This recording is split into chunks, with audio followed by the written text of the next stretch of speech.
Tyson Fury admits there's a hell of a chance his £12 million WWE deal could scupper the rematch against Deontay Wilder in Las Vegas. I personally think that this is a great move for Tyson Fury's career going into the WWE. The only thing which I've spoken about in previous videos is that he needs to up his game in terms of the acting, because Tyson Fury has seemed like a bit of a fish out of water in his first couple WWE appearances, which is a bit of a disappointment to me as someone who grew up as a WWE fan. I wanted to see Tyson Fury get into it more. And as some people have pointed out, Tyson Fury is an off-the-cuff kind of character and WWE is scripted. So he's probably, struggling with having to stick to a script. But I hope he gets the hang of it prior to going over there to Saudi Arabia and actually engaging in this Braun Strowman match, because I want some entertainment. I recently went back and rewatched Floyd Mayweather's venture into WWE when he had that beef and eventual match with The Big Show.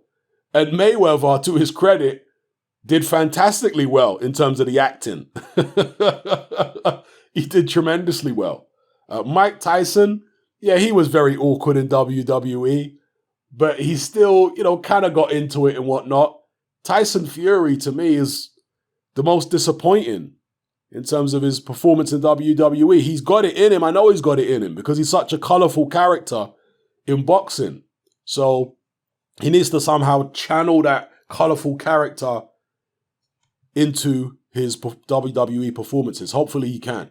But yeah, I think it's great for him because it raises his profile. The WWE audience are exactly the kind of people who would be supporters of Tyson Fury potentially. Yeah, that demographic. Perfect.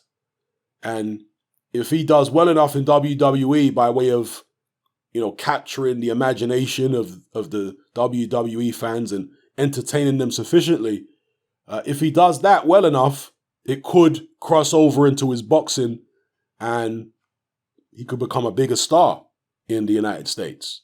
He could draw bigger numbers to his fights, bigger numbers on pay-per-view and what have you. So I think it's a good move. Will it jeopardize the Deontay Wilder rematch? Is Tyson Fury being serious there? Or is it just hype for the Braun Strowman fight? Because, of course, in wrestling, they still try and sell it. They still try and pretend as though it's real. I mean, we all know it's not. I mean, it's called WWE now, World Wrestling Entertainment.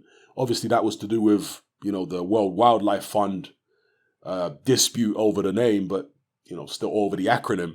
But still, it's right there in the acronym WWE Entertainment. It's not real fighting, as we all know. But still, they have to try and sell it, or they do try and sell it as real. So maybe that's all Tyson Fury is doing by saying this could scupper the rematch because, it's dangerous and Strowman's a big guy and he's athletic and this, that, and the other. Maybe that's all it's, this really is. And Tyson Fury privately still knows that the Wilder fight's going ahead. But this article suggests that if this fight is successful against Strowman, there could be other fights for Tyson Fury against different WWE characters. And Tyson Fury's always been about the money. I know there was some naive Tyson Fury fans a while ago saying, Fury's not in it for the money, he only does it for honor and, all this kind of nonsense. No, Fury's in it for the money. And there's nothing wrong with that. Make your money, Tyson Fury. You got a short career, you can branch out into WWE, you go ahead and do it, bro. So I got no issue with Tyson Fury making as much money as humanly possible. Is it disappointing if this WWE excursion gets in the way of the Wilder rematch? Yes, it's disappointing. But this is why I said in a recent video, Deontay needs to be looking at guys like Usyk if he wants to build a legacy. Because Tyson Fury might be tied up with WWE. We know he's got that bad cut. Yes, it appears to have healed on the surface, superficially, but he's not going to be able to take punches on that eye for quite a long time. And even when he eventually does, we don't know how it's going to hold up. So I suspect Tyson Fury is trying to give himself as much time as possible to allow that cut to heal. And he's not even thinking about Deontay Wilder at this point. So Wilder might have to find other challenges out there, other ways to build up his name. In fact, Wilder was kind of beaten to the punch by Tyson Fury, in my opinion, in terms of appearing on WWE. I think it would have done Wilder's career a world of good to be on WWE. I suspect Wilder would actually be more convincing than Tyson Fury in wrestling by way of his acting. I suspect so. So, yeah, Wilder might have to look elsewhere for other challenges, particularly when AJ Ruiz, the winner of that, may be stripped of belts, and I'll talk about that in a separate video. But yeah, as it goes for Tyson Fury at the moment, he's doing his thing, fighting out there in Saudi Arabia. Some people have asked my opinion on why there isn't the backlash against Tyson Fury fighting in Saudi Arabia that there was for AJ Ruiz being in Saudi Arabia. Well, WWE have been putting on events over there for quite a while now. I think for at least a year or something like that. And as Eddie Hearn said, when it comes to boxing, this is the first seriously major boxing event that would have happened in Saudi Arabia, AJ Ruiz too. And being as though they're the first, they're going to get the most criticism. You know, I mean, truth be told, Matchroom is a private company. WWE is a private company. There are dozens and dozens of private Western companies who have been operating in Saudi Arabia, not just for a year or two, but for decades.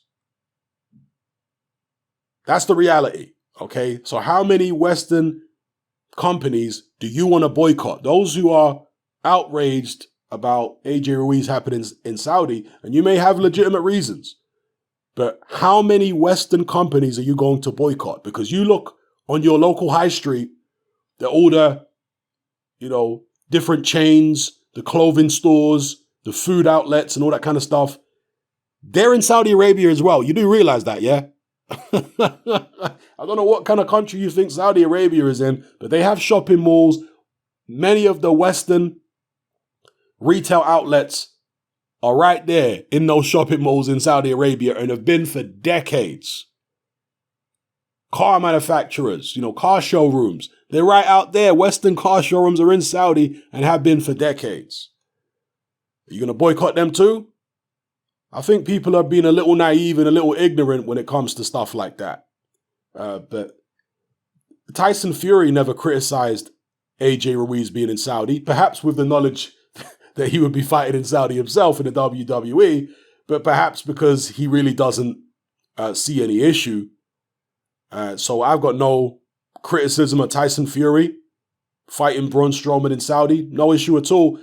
The only thing I would say is that Frank Warren, of course, did put his foot in it by criticizing AJ Ruiz in Saudi a little bit, when now his own fighter Tyson Fury is going over there. To be fair, Frank Warren says, "Oh, I don't agree with Fury fighting in the WWE and all this kind of business." But yeah, it is what it is. So that's what I'll say about this Tyson Fury, Braun Strowman situation, fighting in the WWE in Saudi, and ongoing probably. He'll have more appearances in WWE back in the United States or maybe other parts of the world.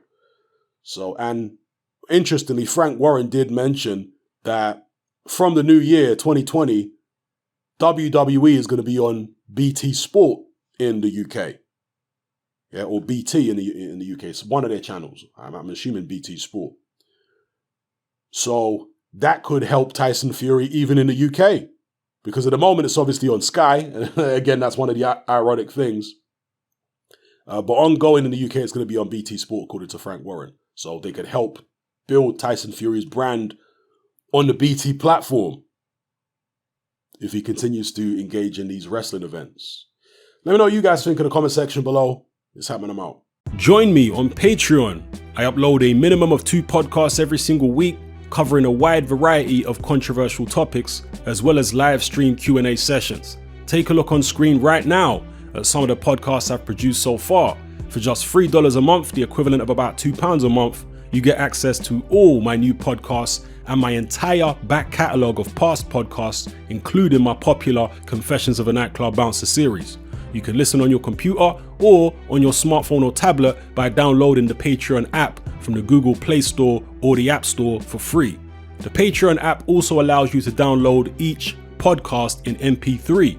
For less than the price of a cup of coffee, you get access to dozens of hours of exclusive content.